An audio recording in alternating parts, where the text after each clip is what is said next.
I use a photo storage service. It's like Google or Apple Photos, with AI-powered features and facial recognition. It tags people it recognizes across multiple photos, connecting faces, memories, moments. Recently, it's been tagging someone in my photos. A friend. Addie Hemsworth. There's just one problem, she's been dead for over a year. Addie passed during our sophomore year, in a way that shocked everyone. I won't go into the details, the media already covered enough of that tragedy. You see, Addie's death made national headlines.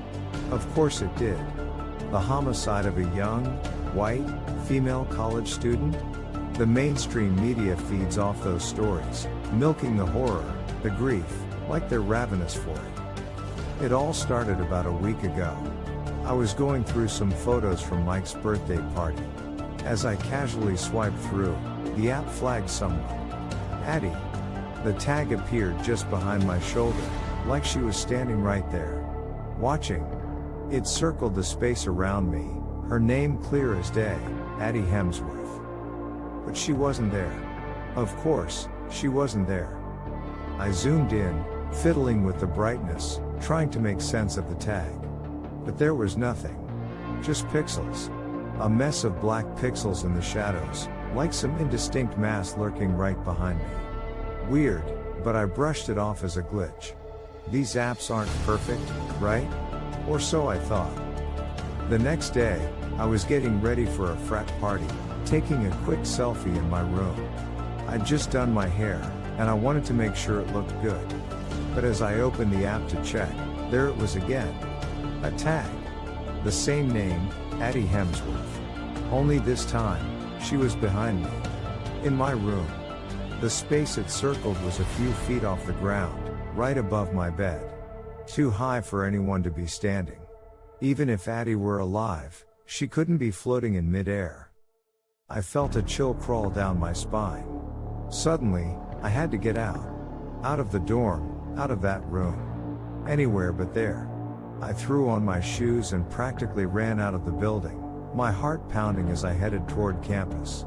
The air was crisp, the leaves just starting to turn, the early hints of autumn painting the trees in hues of orange and red.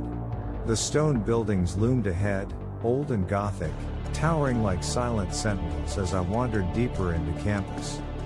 I found myself standing in front of Denton Hall. Addie's dorm. 12B. That room had remained empty since her death, like a memorial, sealed off from the world. I stared up at the window, expecting. I don't know what. I lifted my phone and took a picture. It synced almost instantly, and I checked. No tag. No sign of Addie.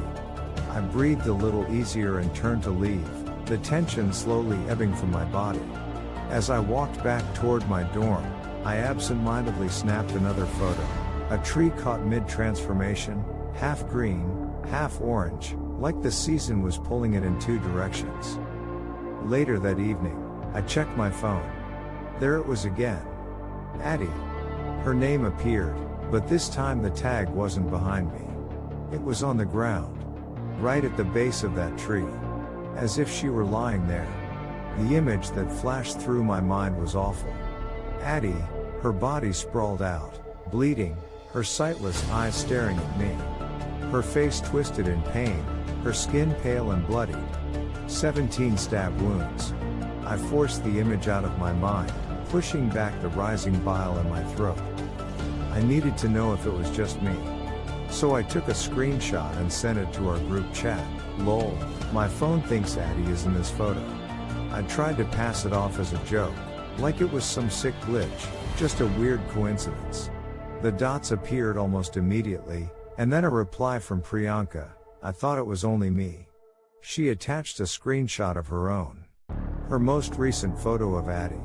Except the photo wasn't of Addie at all, it was Priyanka and Greg standing under one of the old stone archways. No one else was in the frame. My throat tightened, the air feeling too thin around me. Before I could even respond, another message came through. This time from Adam. It's happening to me too. My hands started to shake. What the hell was going on? I couldn't stay in my room. I rushed to the bathroom down the hall, needing space, needing to clear my head. I splashed cold water on my face, staring at my reflection in the mirror.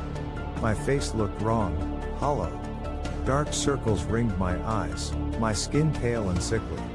My hair was a tangled mess, and I couldn't remember it looking that way earlier. I shut my eyes, trying to steady my breathing.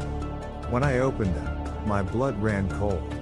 There were feet, 2 feet, poking out from under one of the stall doors. They were in mint green flip-flops. Addie's flip-flops. I'd recognize them anywhere.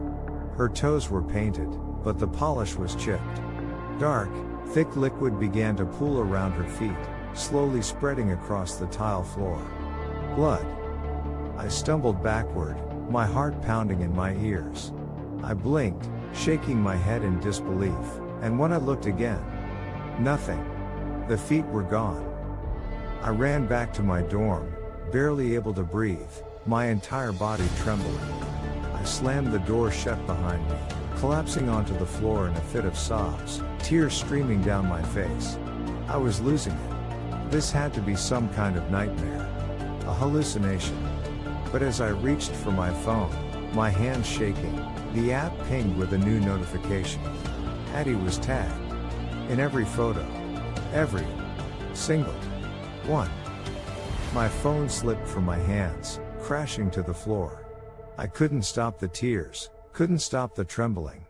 I curled into myself, sobbing harder, my mind a storm of fear and disbelief. When I finally managed to lift my head, I noticed something strange. My arms. There were scars. Thin, silver lines slicing up my skin. Shiny and fresh, crisscrossing my arms. I knew how many there were before I even counted.